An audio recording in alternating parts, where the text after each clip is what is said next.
Herkese merhabalar efendim. Her cumartesi saat 12'de haftanın sağlık haberlerini, yani o hafta içerisinde en güncel gelişmeler, sağlıkla ilgili en güncel gelişmeler. En güncel gelişmeler derken neyi kastediyoruz? Bildiğiniz gibi sağlıkta kongreler yapılır, tıp kongreleri yapılır. Onun dışında bilimsel yayınlar var.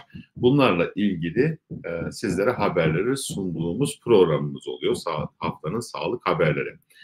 Şimdi bugün de yine önemli konular var. Önemli konular dediğimiz mesela bir tanesi bir kongre yapıldı. Diyabet ve Avrupa Diyabet Cemiyeti tarafından bir kongre yapıldı Almanya'da. O kongre dün bitti. Onunla ilgili önemli gelişmeler var. Onu konuşacağız. Onun dışında hemen şöyle bir göz gezdirelim ondan sonra.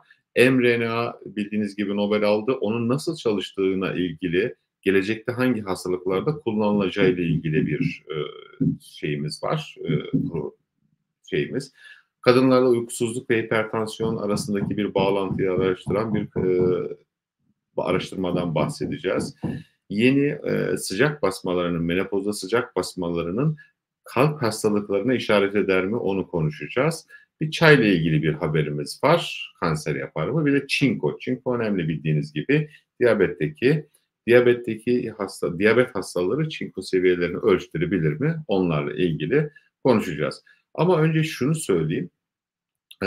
Sabah bir program seyrettim. Fatih Altaylı'nın programı. Bildiğiniz gibi Dilan Polat diye birisi varmış. Onun bayağı da meşhurmuş. Ben tanımıyordum ama bayağı da meşhurmuş. Orada dikkatimi çekti. Bu Dilan Polat bir takım kremler, takviyeler falan bu tür şeyler de satıyor. Yani pazarlıyormuş. Güzellik uzmanı mıdır bilmiyorum. Mesleği nedir onu da bilmiyorum ama bunlarla ilgili de önemli bir şeye değinildi. Ben her zaman söylüyorum bu takviyeler, gıda takviyeleri, bitkisel vitaminler bunların veya kremler yani cilt bakımla ilgili sosyal medyadan bir takım alışverişler yapılıyormuş. Onlarla ilgili dikkatli olması gerektiğini, çünkü bunun insan sağlığıyla ilgili olduğunu unutmayalım dedim. Çünkü gerçekten anlattıkları facia şeyler. Yani ne fabrika var ne bir şey var.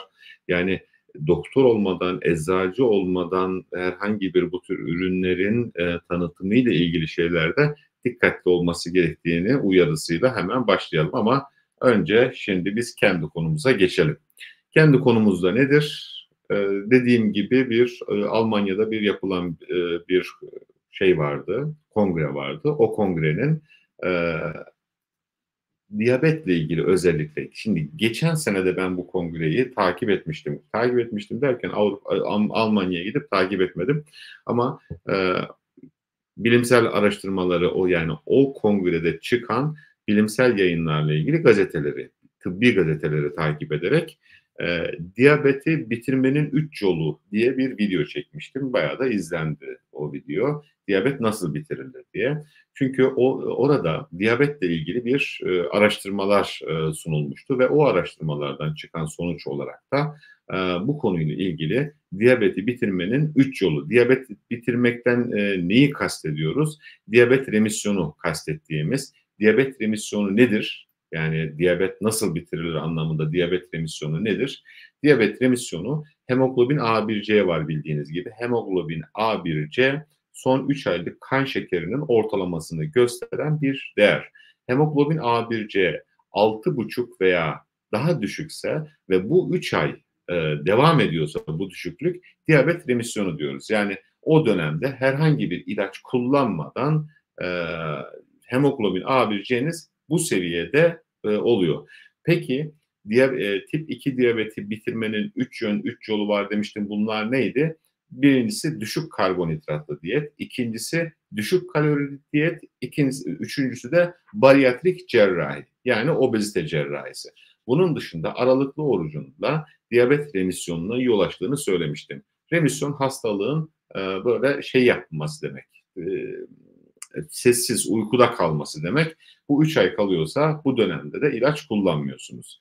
Şimdi bununla ilgili tabii ki diyabetin, hipertansiyonun, yaşam tarzı değişiklikleriyle ilgili geri döndürülebileceğini son birkaç yıl içerisinde genel olarak bilim camiasında bunlar tartışılıyor. Bunlar tartışılırken diğer taraftan geçtiğimiz yıl yine aynı bu kongrede yine Eylül ayındaydı bu sefer. Eylül ayında şunu söylemiştik. Diyabette kilo kontrolü kanserde kemoterapi kullanmak kadar önemli.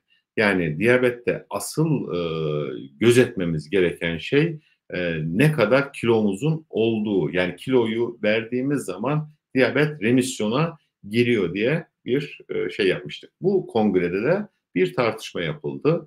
Birincisi diyabetin remisyona sokulabileceğini, diğer iki tane tartışmacı vardı. Diğeri de diyor ki bu gerçek hayatla bağdaşmaz, bunu sürdürmek zordur. Yani iki tane argüman kullanıldı. Bu argümanların içerisinde diyabetin bitirilmesiyle ilgili savunan profesör dedi ki evet araştırmaları söyledi. Çok düşük kalorili tip 2 diyabette çok düşük kalorili diyetle yerine çevrilebilir. Bununla ilgili araştırmaları anlattı. Mesela Direct araştırması var. 298 katılımcı. Bu %46'sında diyabetlerin %46'sında bir yılda remisyon sağladı. 5 yıl sonra da devam etti dedi. Diğer araştırmacı yani bu argümana karşı gelen kişi de dedi ki dedi arkadaş bir bariyatrik cerrahinin yani obezite cerrahisinin bir takım komplikasyonları var.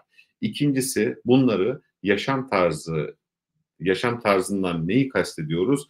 Bir kilo veriyorsunuz, egzersiz yapıyorsunuz, uykunuzu düzenliyorsunuz. Bunları devam ettirmek zordur ve bunların hepsi sizin çalışmalarınızdakiler 3 yıl sonra veya 2 yıl sonra %5'e indi dedi. Evet ikisi de haklı. Ama diğer taraftan ben de şunu söylemek isterim. İki taraf da haklı ama diğer taraftan yaşam tarzı değişikliği olmadan herhangi bir kronik hastalığı tedavi etmek de çok mümkün gözükmüyor. Halihazırda merhabalar Volkan Bey. Halihazırda diyabetin remisyona sokulacağı ve tamamen geri çevrileceği ile ilgili görüş devam ediyor. Hatta Türkiye'de de bir kongre olacak, endokrinoloji kongresi. Orada da bunun tartışılması gerektiği söyleniyor. Burada tabii ki şöyle bir şey var. İlaç firmaları tabii ki diyabetin yaşam tarzıyla geri çevrilmesini istemezler, ilaç satarlar. Diyabette birçok kullanılan birçok ilaç var. Ben de hatta o metformin, bu etken maddesi mi, ilacın kendi ismi değil, onunla ilgili gerçekten işte uzun yaşamayı sağlıyor falan diye bir videoda çekmiştim. Bu çok kullanılan bir ilaç ama onun yan etkileri de var. Yan etkisi kullanılmıyorsa özellikle diyabet hastalarında, ilk diyabet teşhis konulmuş hastalarda doktorların da yazdığı, bizlerin de yazdığı ilk ilaçlardan bir tanesi geliyor. Yani diyabet evet bitirilebilir, remisyona sokulabilir ama bunun devam etmesiyle ilgili zorluklar vardır. Yaşam tarzının kalıcı kılınması. Ama burada şunu gözetmek lazım. Yaşam tarzı tıbbı doktorları diye yani yaşam tarzı uzmanlığı diye tıpta yeni bir dal oluşmak üzere. Yani insanların yaşam tarzına nasıl bağlı kalabilecekleri. Çünkü biliyoruz ki zor. Gece saat 12'de 1'de buzdolabının kapağını açıyoruz. Diğer taraftan da tabii ki sorabilirsiniz. Bu arada burada aklınıza gelen soruları sorabilirsiniz konuyla ilgili. Konudan bağımsız olarak da araştırmamı istediğiniz konuları da aşağı yorum olarak da yazabilirsiniz. Şimdi gece 12'de 1'de kalkıyorsunuz, buzdolabınız var, buzdolabınızı açıyorsunuz, bir şeyler yiyorsunuz. Niye şekerim düştü, acıktım, atıştırmam lazım diyorsunuz. Evet, modern hayat bir takım zorlukları beraberinde getiriyor. Ama konfor alanımızdan çıkmadıkça hiçbir şey mümkün değil. Yani ya ders çalışıp sınav kazanmamız da mümkün değil, diğer taraftan sağlıklı olmamız da mümkün değil. Konfor alanımızdan biraz çıkmamız lazım. Onu belli bir süre sonra da çünkü mesela aralıklı oruçla ilgili ben bir takım videolar çekmiştim. Yenisini de çekeceğim. Gelecek hafta muhtemelen sırada bekletiyorum. Aralıklı oruç vücudumuzda hangi değişiklikleri yapar? Metabolizmamızı nasıl değiştirir? Bununla ilgili de bir video çekeceğim. Aralıklı oruç uygulayanlarda belli bir süre sonra bunun yaşam tarzı olduğu için işte 8'den sonra, akşam 8'den sonra yemek yemiyorsunuz. Bu da size bayağı bir katkı sağlıyor. Yani tüm metabolizmanız neredeyse fabrika ayarlarına geri döner gibi bir hal oluşturuyor. Birincisi buydu. Diyabet evet bitirilebilir ama bunun sürdürülmesi zorluklar taşıyor. Bunun zaten biz de farkındaydık. Diğerisi şişman dedim. Şişman ama formda kalmak mümkün mü?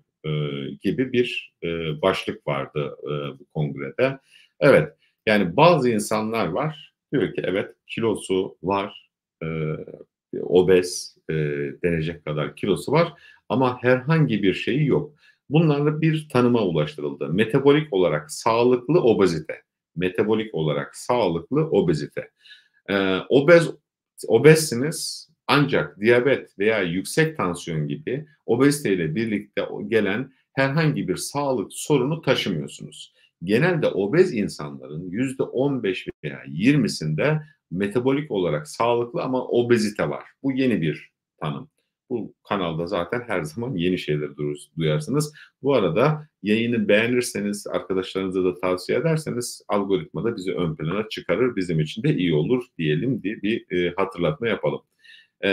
Obez insanların hepsi evet kalp hastalığı veya diyabet olacak diye bir şey yok. %15'inin, 20'sinin hatta 20'sinin bunların kan değerlerinde herhangi bir sorun yok. Karaciğer yağlanması yok.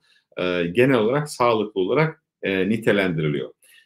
Neden bunlar sorun olmuyor bu obez insanlarda? Obezitesi var ama neden sorun olmuyor? Şimdi bir sağlıklı yağ hücreleri var.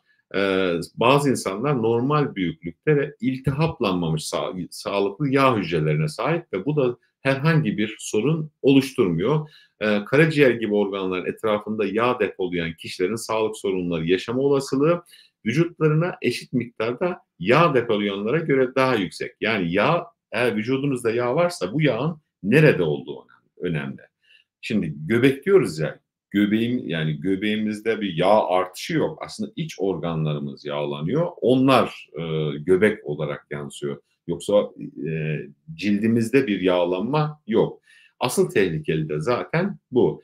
Yani karaciğerinizin, pankreasınızın, iç organlarınızın etrafının yağlanması problem oluşturuyor. Demek ki neymiş? Her obezite hastalıklı olacak diye bir durum yok.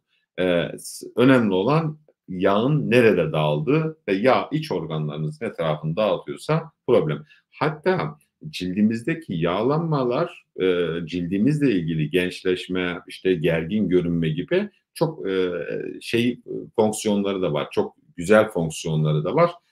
Yani yağ kötüdür, bilmem kolesterol kötüdür diye toptancı yaklaşımları yine bir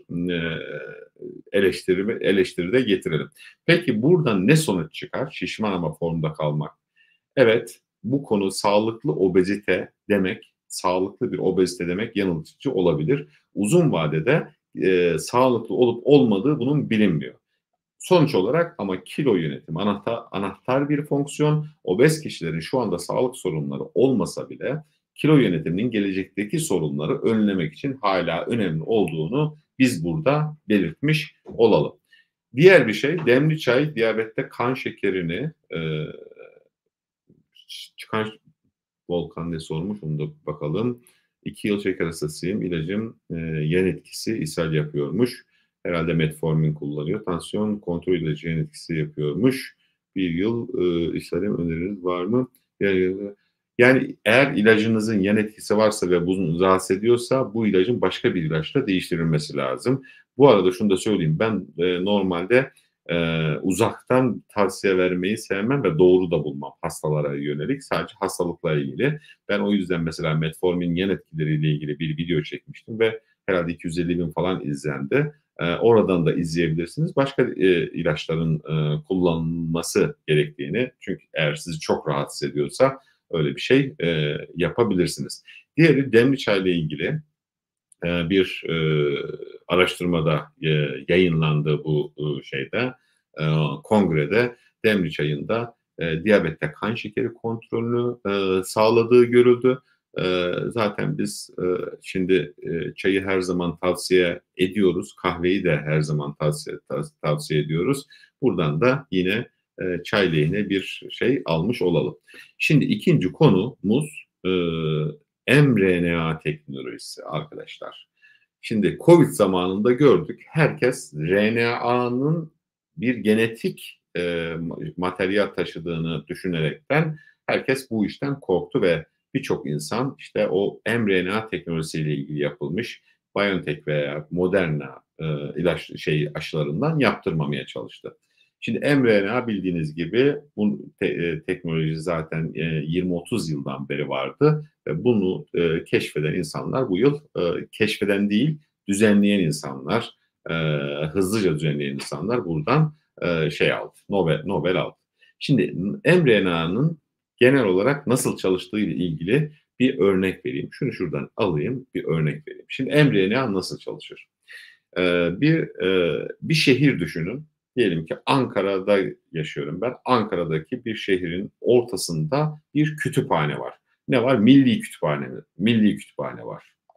Milli Kütüphane'de bu Ankara'daki şehirdeki ne yapılacaksa aslında oradaki kitapların tamamı bu Ankara şehrinde yapılacak şey.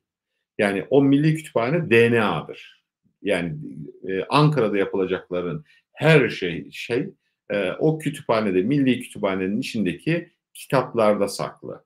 Ne demek bu? Diyelim ki Ankara'ya bir işte Kızılay'da bir şey kurulması lazım, mağaza açılması lazım. Bu o kitapta yazıyor. Milli Kütüphane'deki o kitapta yazıyor.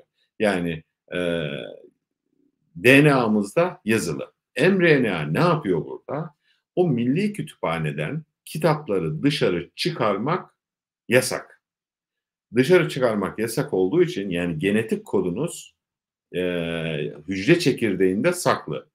Dışarı çıkarmak problemli olduğu için mRNA oradaki Milli Kütüphane'ye gidiyor. Orada diyelim ki Kızılay'da bir mağaza açılacak. Bu mağazanın nasıl açılacağı ile ilgili o kitabın fotokopisini çekiyor. Kitap çıkarmak yasak olduğu için kitap orada kalıyor. Yani DNA'da kalıyor, Milli Kütüphane'de kalıyor. Ama fotokopisini mRNA çıkarıyor. Gidiyor buna yönelik proteinler üretiyor. Yani orada mağaza açılmasını sağlıyor. Bu aşıda nasıl çalıştı? Aşı ne demek? Dışarıdan bize bir yabancı bir şey var. Antijen var. Antijen var. Bizim de antikor üretmemiz lazım. Antikor üretmek için de normalde işte eski şey olarak işte milyonlarca tavuk yumurtası kullanılıyordu. Yani yolk deriz. Tavuk yumurtası kullanılıyordu. Ama mRNA teknolojisi öyle bir şey sağladı ki yani şu kadar tüpün içerisinde binlerce aşı üretebiliyorsunuz. Yani teknoloji de aslında çok ucuzlayacak. Birazdan yani nasıl devrim niteliğinde olacağını birazdan konuşacağız. Yani mRNA teknolojisi vücuda o verildiğinde dışarıdan ne yaptı? Covid virüsü geldi veya şimdi griple ilgili de muhtemelen bir aşı gelecek. Covid virüsü geldi. Virüs bir antijen demektir. Yani yabancı madde taşır. Ona mRNA diyor ki buna yönelik savunma proteinleri oluştur. Hatta bunu hafızada da tut diyor. Ve sonra da kendisi yok oluyor, o proteinler kalıyor. Yani mükemmel bir sistem. Mesela kanser hastalarında nasıl kullanılabilir? Çünkü zaten mRNA teknolojisi kanser hastaları ile ilgili çalışmada. Kanser hücrelerinin yüzeyinde normal hücrelerden farklı antijenler var. Tıpkı COVID virüsünün antijenleri olduğu gibi, spike antijenleri olduğu gibi. mRNA neyi sağlıyor burada? Diyor ki bak kanser hücresinin şu antijeni var. Bu antijene karşı şu antikoru üret ve bu hücreyi yok et. Mükemmel bir sistem değil mi? Sonra da diyor ki ortalıktan kaybol diyor. mRNA zaten kalıcı bir şey değil. Belli bir süre sonra ne kadar süre olduğunu tam bilmiyorum. Herhalde bir hafta falandır. Sonra da ortalıktan kayboluyor. Yani vücudun mesela otoimmün hastalıklarda, şimdi hangi hastalıklarda kullanılır genel olarak onu söyleyeyim. Genel onun bir özetini yapalım. Ondan sonra devam edelim mRNA teknolojisinin. Şimdi birincisi dedik ki enfeksiyon hastalıklarında yani virüs olur, diğer taraftan başka neler olabilir? Bakteriler olabilir, virüsler olabilir. Bunlardan evet, bunlarla ilgili çalışabilir. Bunun dışında eee, kanser dedik. Diğer taraftan otoimmün hastalıklar. Otoimmün hastalıklar dediğimiz ne var? Mesela MS var. Multiple skleroz. MS hastalığında da tedavi geliştiriliyor mRNA teknolojisiyle otoimmün hastalıklarda. Başka ne var? Alerjiler var. Mesela laktoz alerjisi var. Laktoz alerjisi, eee, laktozu sindiren enzim bir insanda eksikse laktoz intoleransı oluyor. Yani hayatı tehdit eden bir şey değil ama laktoz alerjisi evet insanlarda problem yaratıyor.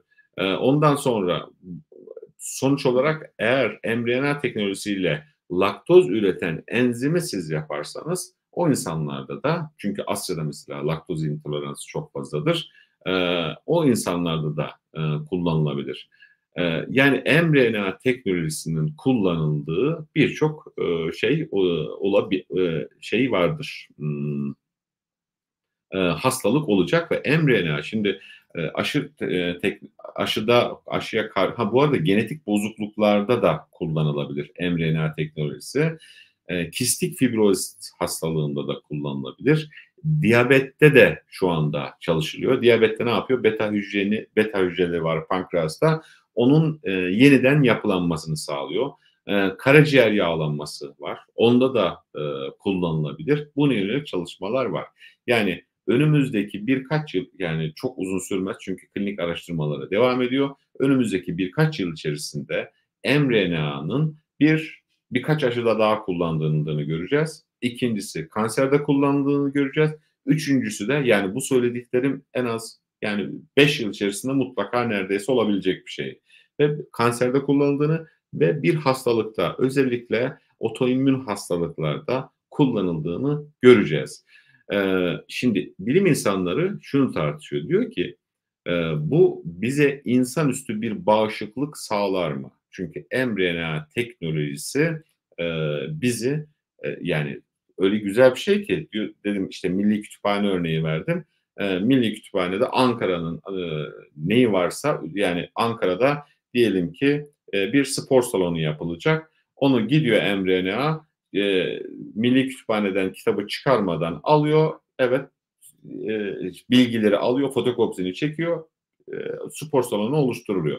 Böyle bir şey hem ucuzlayacak ve bir taraftan da bu söylediğim biraz önce mRNA'nın işte kanserdir, diyabettir, otoimmün hastalıklar anormal derecede fazla. Bunlardır. Bunları yapınca da insanın böyle bir insanüstü bir kalkan gibi, bir bağışıklık kalkanı gibi bir şey oluşturulacağı düşünüyor.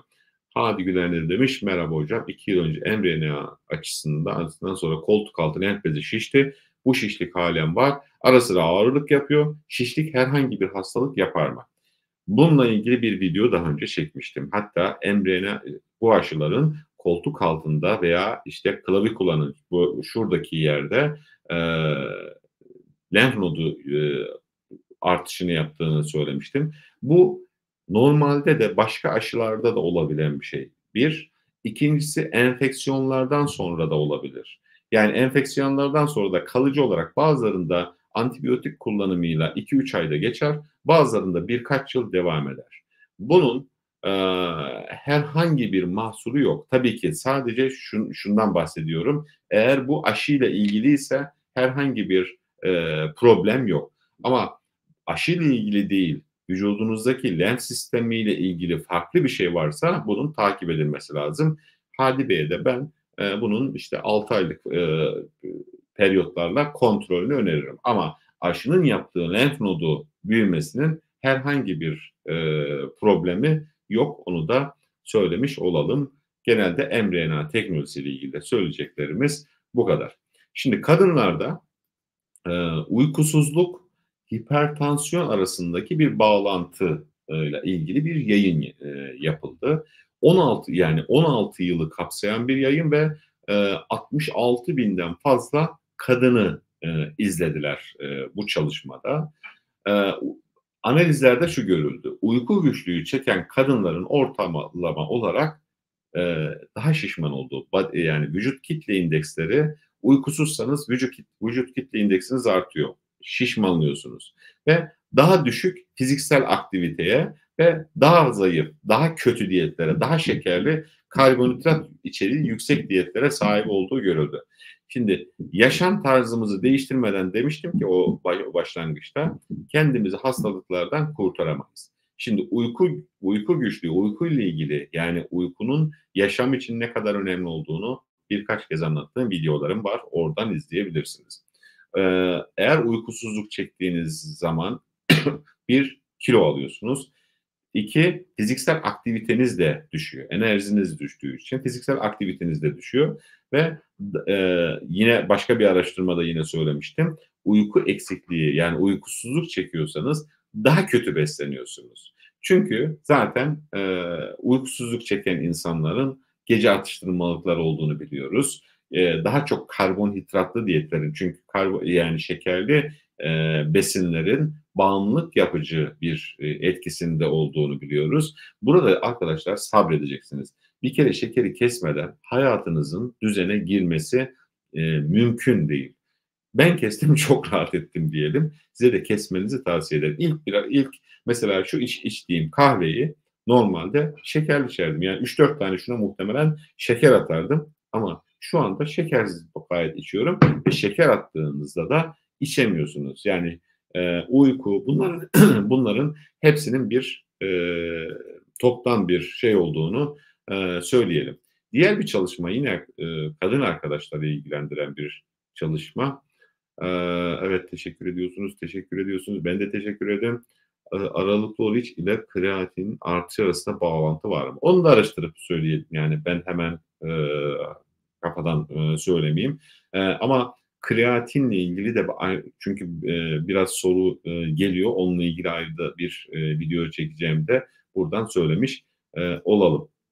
Şimdi menopoz sonrası sıcak basmaları erken, bu da Menopoz Derneği'nin 2023 yıllık toplantısında, yani birkaç gün önce yapılmış, yani yayınlanmış bir çalışma. Menopozda eğer sıcak basmaları yaşıyorsanız vücudunuzda enflamasyon dediğimiz C reaktif, yani enflamasyonu gösteren C reaktif proteinlerinin arttığı gözlenmiş. Yani sıcak basmaları menopozda doğaldır, o yüzden hiçbir sorun yoktur gibi bir anlayış olmasın. Bu araştırmadan çıkan sonuç ne?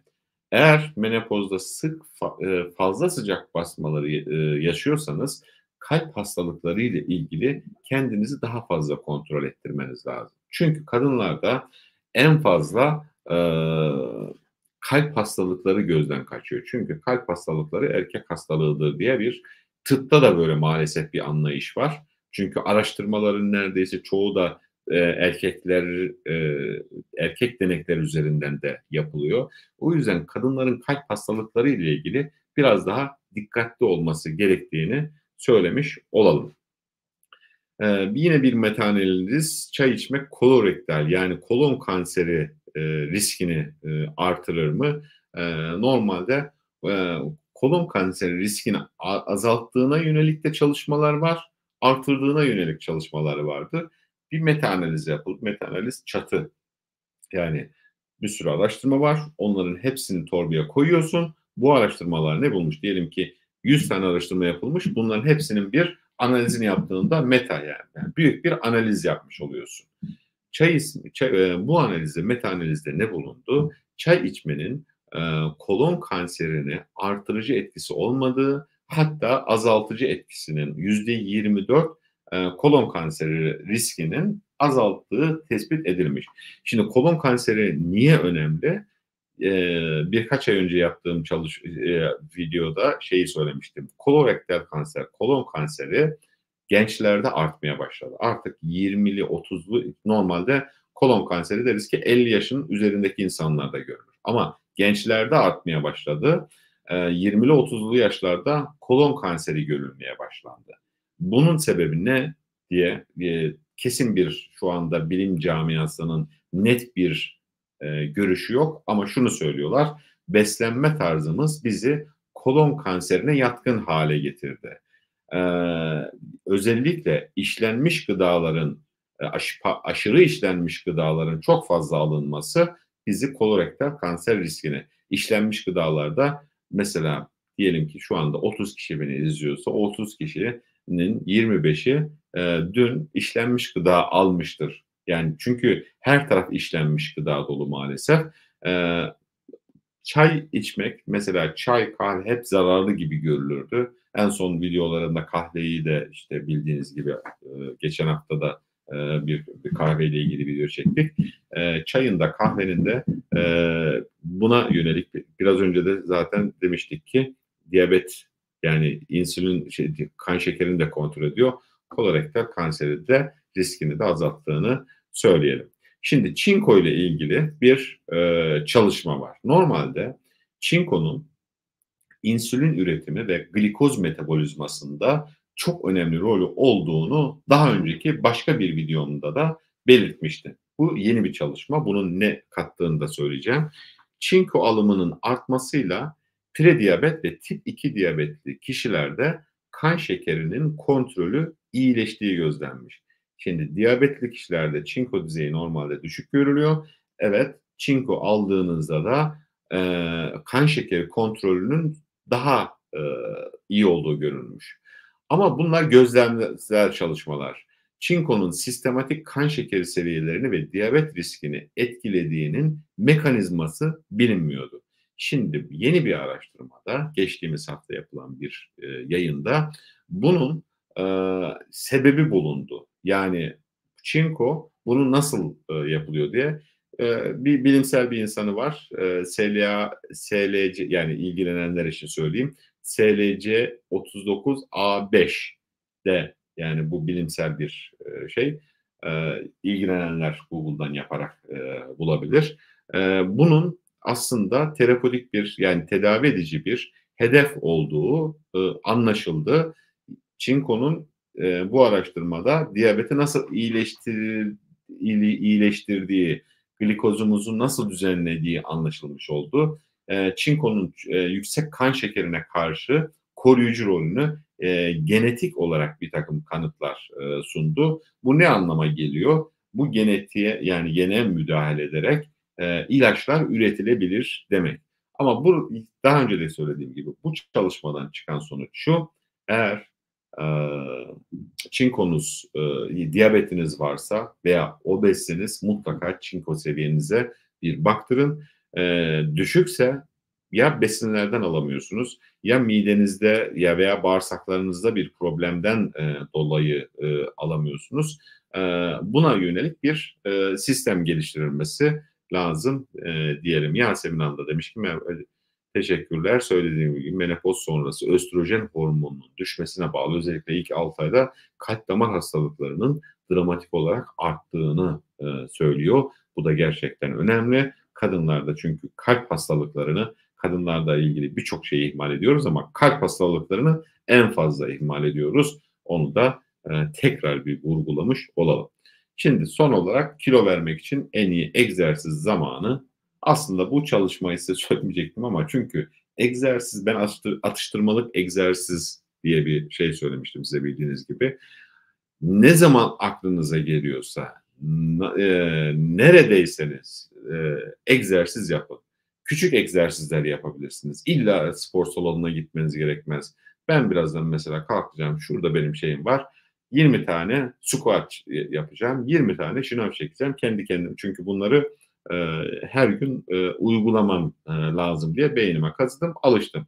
Ama kilo vermek için en iyi egzersiz zamanı ile ilgili bir araştırma yayınlandı. Bu birkaç şey oluyor. 2003 ile 2006 yılları arasındaki verileri kullanmışlar. En iyisi sabah 7'den 9'a kadar, bir de akşam 17'den 20'ye kadar egzersiz yapanlar ve öğleyin egzersiz yapanlar yapmıştı. En iyi egzersiz kilo kaybı sabah 7 ile 9'da yapanlarda bulundu. Evet, 7 ile 9'da fırsatınız varsa yapın. Ama egzersizin bence iyisi kötüsü olmaz. Eğer yani bir yerinizi sakatlamıyorsanız her zaman egzersiz yapın. 30 saniyelik egzersiz de yapabilirsiniz. 30 dakikalık egzersiz de yaparsınız. Yeter ki egzersiz yapın. 30 saniyelik egzersizleri bile gün içerisinde biriktirdiğinizde etkisinin hatta çok daha iyi olduğuna yönelik de araştırma okumuştum. Kemal Bey'in de şeyini okuyalım. Merhaba, bir yıldır aralıklı oruç tutuyorum ama kahvaltı atlamak bende sabahları kortizol seviyelerimi artırdı. Kortizol kalp sağlığı için iyi değil sanırım. Ne yapmam lazım? Şimdi kortizol zaten sabahları artması e, gerekir. Çünkü güne uyanıklığın bir belirtisidir. Hatta sabahları bu kortizol, çünkü kortizol adrenalin, noradrenalin bunlarla bağlantısı. Yani bir savaş kaç mekanizmasındaki bir hormon. Hatta sabahları kahve içmemeyi bazı insanlar tavsiye eder. Zaten kan akımınız, kalp hızınız artar, kortizol seviyeniz arttığı için. Yani insanın bildiğiniz gibi bir biyolojik saati var. Bu biyolojik saat içerisinde sabah kortizolün artması gayet doğal. Ama şimdi aralıklı oruç, şimdi eğer yaşantınızda bir değişiklik yaptıysanız bunun daha önce ölçtürmedi, diyelim ki daha önce de ölçtürdüğünüz aynı seviyede yani yüksek, çünkü yüksek çıkması normal dediğim gibi.